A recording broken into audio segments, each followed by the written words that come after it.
Welcome, Neil. Yeah, good day, Chris, and to all our great listeners. What a week. Very interesting week, and a lot I think that we can chew on.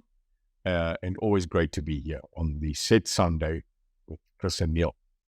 May we start with Deputy President Paul Mashatile, who has reaffirmed government's commitment to expropriation of land without compensation. Yeah, Chris, I think clearly a very huge hit back from Paul Mashatile, but not surprising.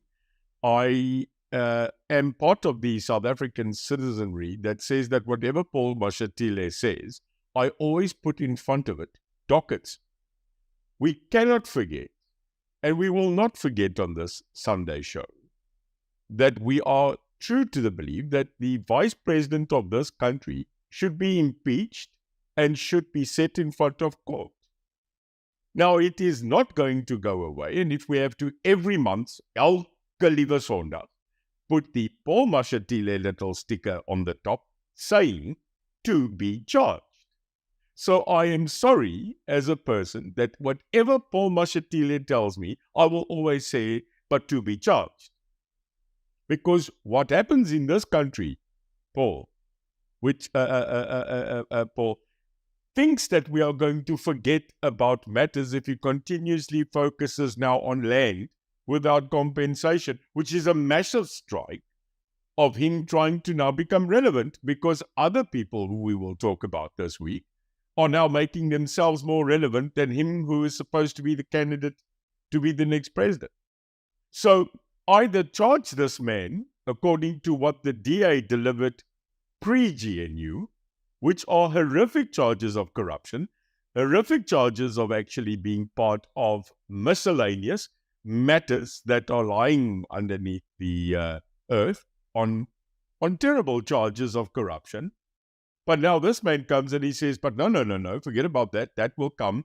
Let's take land without compensation and I will lead that. So I think there needs to be a bit of thinking. He needs to be charged because those dockets are not going to go away. And I think until then, Chris, the real people of this country are not going to take him serious. So we are sitting in a quagmire where we've got people in the GNU who laid those matters in public and who are currently serving under him and saying nothing. So I think it was a little bit of a, I want to be relevant for a while. And he chose a matter that is very sensitive, not just to the people of this country, but also to the economy. Because if you get up and you say we are going to take your land and that we are not going to have people that have title deed respected in this country, then Chris, what real serious foreign direct investor will come into this country and say, I will buy a piece of land, I will build a factory and I will employ people? I think this is an absolute scourge and he's got it wrong and we should be watching this with a very, very big microscope. Talking about accountability for corruption or alleged corruption, Neil, the former Minister of Arts, Culture, Sports, Arts and Culture, Mr. Zille Kodwa, appears to be off the hook on corruption charges. What do you think is happening at the National Prosecuting Authority? Nothing. Not enough. Chris, may I read a list? And this list is a list that indicts, in my opinion, the balance between prosecution of citizen and the prosecution of people that are politically enclosed. I'm going to read a list here. Duduzani Zuma, case withdrawn. The Gupta, the Dairy Vrede investigation, withdrawn. Mashele Koko, case withdrawn and thrown out. Zizi Kodwa, case dismissed and withdrawn. Brian Molefe, charges withdrawn. Malusi Gigaba, charges withdrawn. And Zandile Gumede, charges withdrawn. And lately, Pala, Cyril Ramaphosa, charges withdrawn. Chris, that is 8 cases, just out of the top of my head, that I investigated, where physically there is tantamount evidence that these people can be prosecuted, but the NPA has withdrawn. Now, on the latest bit with Zizi Kodwa, which is a predominantly top 20 member of the ANC, goes to court, gets charged, And then the NPA comes back last week and says, but they don't think that they will have enough evidence to prosecute that word. Doesn't that sound familiar? A day after, though, there is such a knee-jerk reaction that the Hawks apparently contacted the NPA and said, can you please look at this again? Whereas the Hawks are actually part of the police, but are in the investigative scenario. Chris, this is blatant. Now, maybe I'm in La La Land. Miskien het ek 'n bietjie wakker geword de mekaar. This is not right, because what you can see, it's a pattern of political coverage and political interference. I would love to be a prosecutor that sits down, and I'm not saying all, we have got very, very good prosecutors in this country. But I think when you look at this, I'm sorry, this is starting to become an algorithm that I am not comfortable with in this country, that political people are, in my opinion, being said by a crystal ball. I would love to have that crystal ball. Give me the lotto number 2665779. The bonus ball is 10. That you can say that there's no hell, there's no hope in hell that you're going to be absolutely positive that you can get a criminal account or a conviction against a certain person. This is not the law. So it seems, again, that George Orwell, in his great scenario of Animal Farm, is becoming again infused in our politics, where it says everybody should be equal. Some are just more equal than others, Chris. Neil, do you think it is incompetence on the part of the NPA or political interference?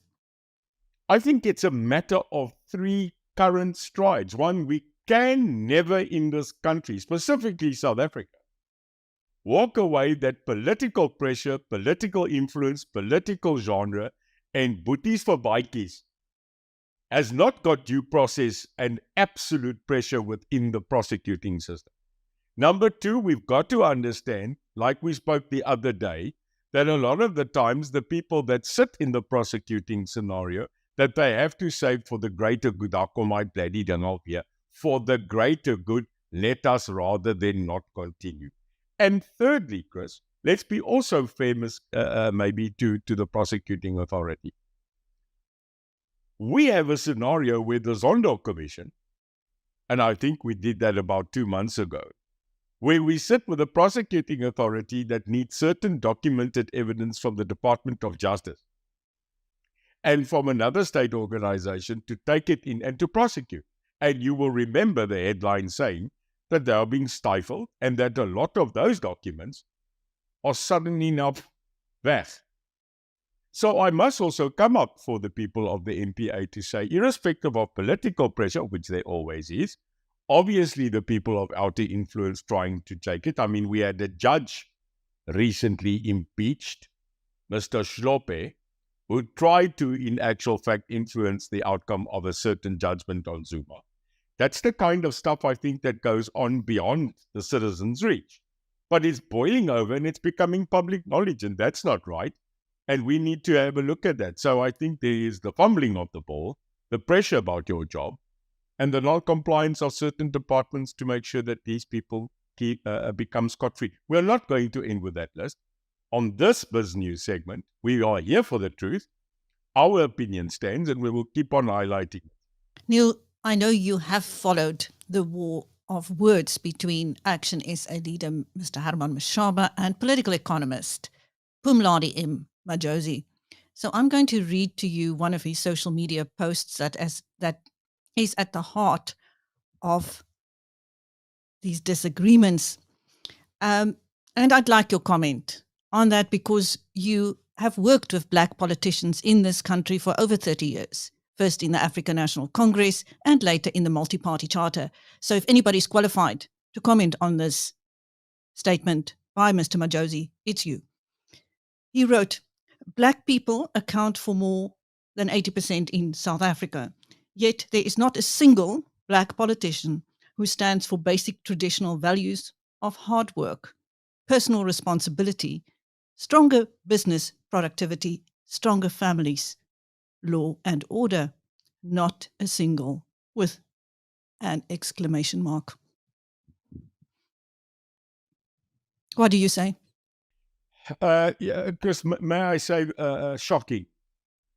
You know, there's one thing that I as a pet hate, and that is generalization. I absolutely irk when someone uses generalization. And secondly, there's another pet hate I've got, and that is the race card.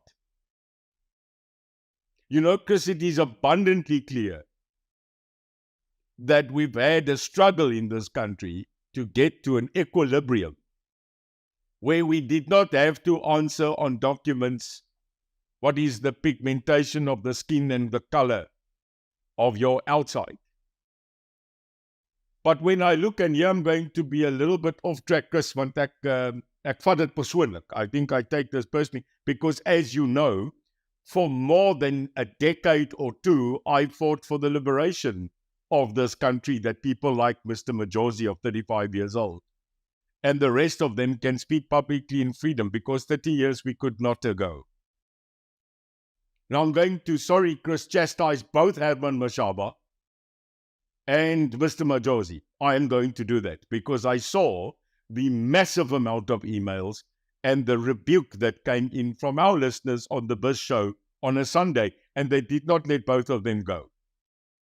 And the similarity between both of them, they both, if you look at their arduous comments of rights of reply and statements, there's one fundamental thing, Chris, that I have picked up, and I think you cannot disagree with. Both Herman and both Majozi have used the race card to absolutely nullify and justify their position. I just want us to freeze there.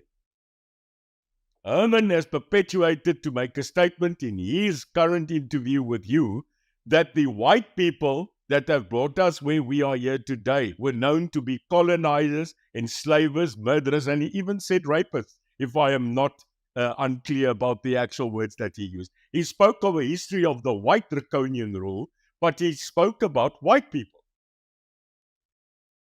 as his fundamental statement. And then on the right of reply, which you did so eloquently to get him to freedomly reply, Mr. Majozi went the absolute opposite, to start chastising the people of black leadership of having actually, you want to combine it, no chutzpah, no ideology of intellect, of actually formation, leadership, performance, and of a quality of IQ.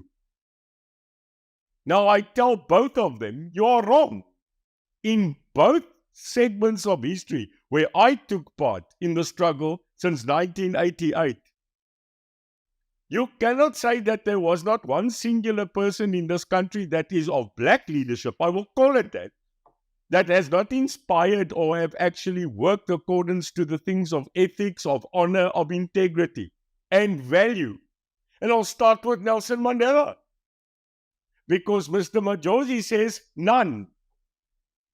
Chris, I think his words were none. Now, this is absolutely ludicrous. This, I have to then say, is a bright young man. I've never met him and I won't.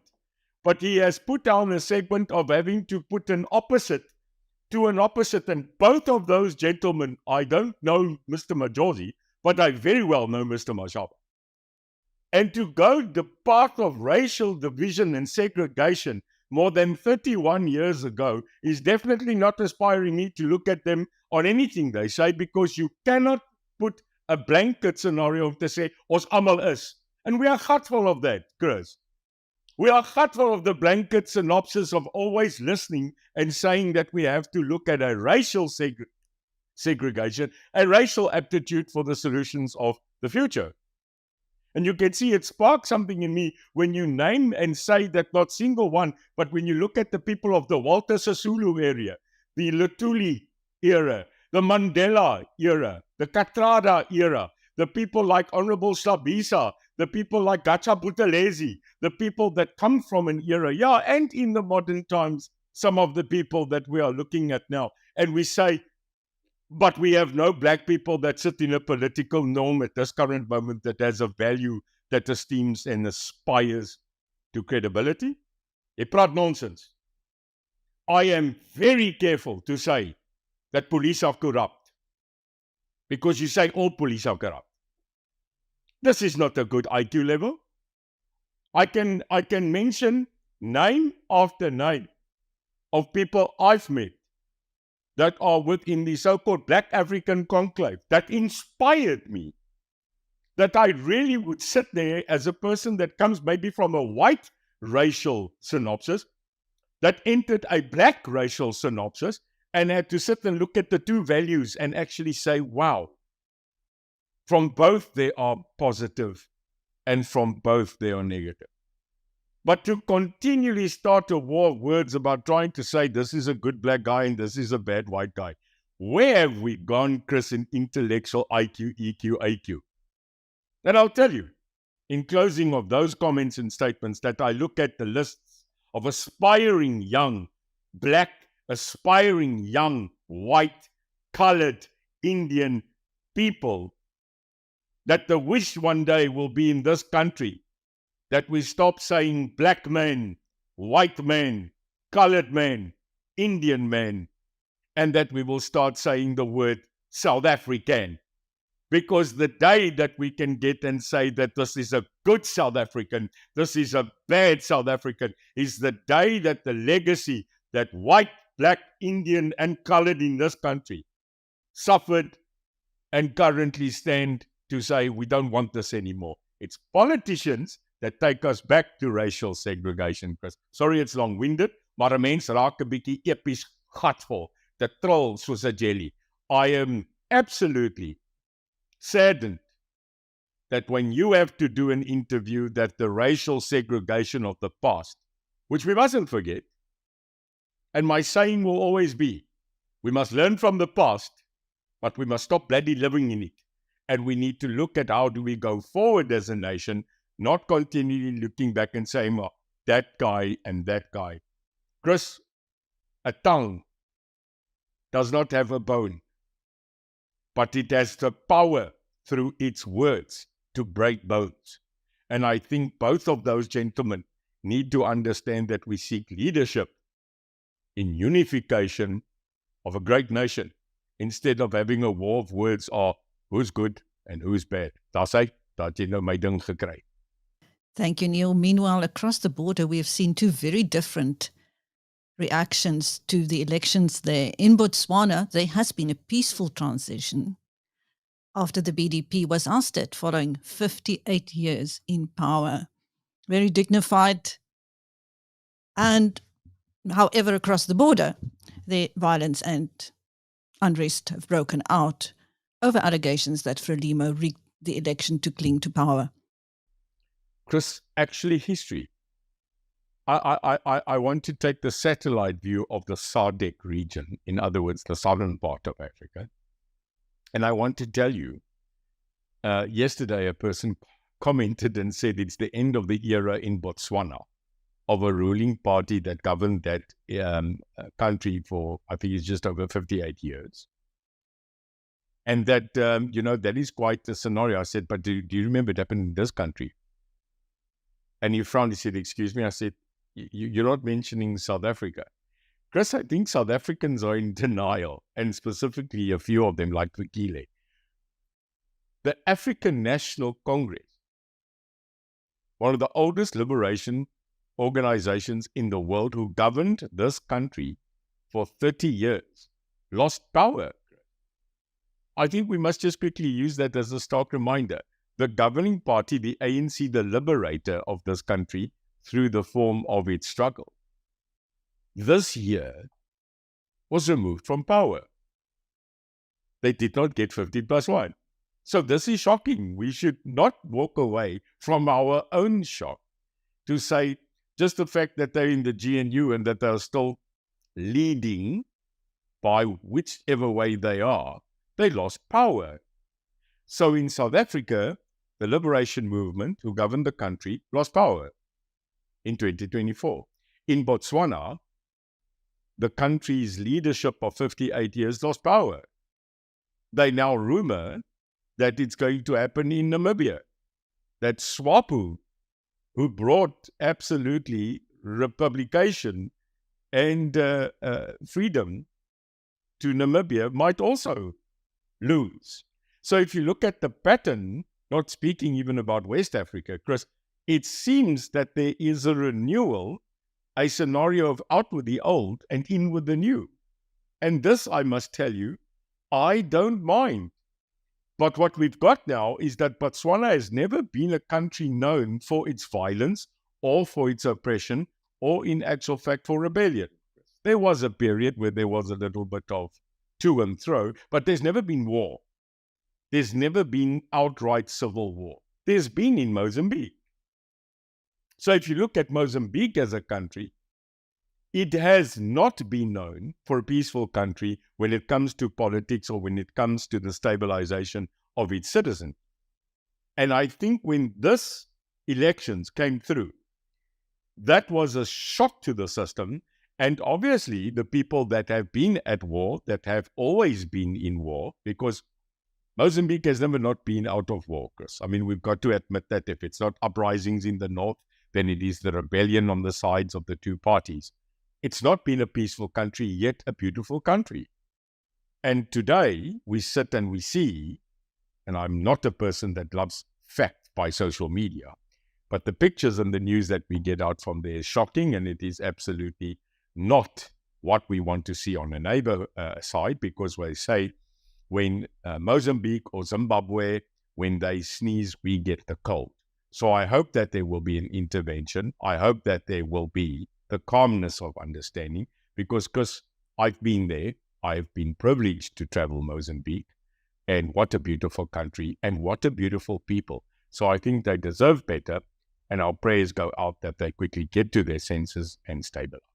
Neil, I want to end today's show with something posted by Democratic Alliance Federal Chairperson Helen Zille last night. To anybody I offended this year, work on yourself so that I don't got to do it again in 2025. Shall we say amen to that, Neil? You know, Chris, there's been a lot of scenarios where people say I'm pro-Helen or I'm against Helen or I have a negative opinion. No. Helen Zille is Helen Zille. And you will never change Helen. And the fact that she's got access to 2 thumbs and social media will always be that thing that when you were a young lady, you were looking through the window, you could see the culmination of a lot of presents under the tree. And you were not thinking, are you going to open it or you're going to peek? You were thinking, where do you get masking tape that when you do peek, you can close it that no one sees again? When Helen sneak peeks and opens boxes, there's no masking tape that will put it back together. And at the same time, when she tweets that, I must tell you, I was sitting in my couch, I spilled my coffee and I went, I hear it. And at the same time, a video pops up. I think it's a leaked video, where she actually makes a statement about the GNU discussion. And because I was going to send it to you, but it was 10 past 12 last night. I think if I send it to you, you think there was something that's majorly going on. So I kept it. Helen Zille says, in this video clip, that was leaked, it must be leaked, that one of the biggest fights, and here comes the interesting part that they had in the GNU discussion, was that one of the things that they were not negotiable about, the ANC was not negotiable about, was to keep Dirko. And she says in this video, she didn't get that. That no matter what ministry, the only one they wanted and would fight for was international relations. And then she makes the most startling admittance and accusation in that video, that if I saw it as the ANC or I saw it as a person in opposition, I would absolutely be speechless. We are going to unpack it this week. We are going to delve a little bit on the accusations that she made. And next Sunday, we will reveal the inner of what she says. Because if she's saying what she says, and she's right, but she makes a caveat in the video that she doesn't have the facts and that she might be wrong. I think she's touched something on there that might be not just a little bit of a vein, but an artery.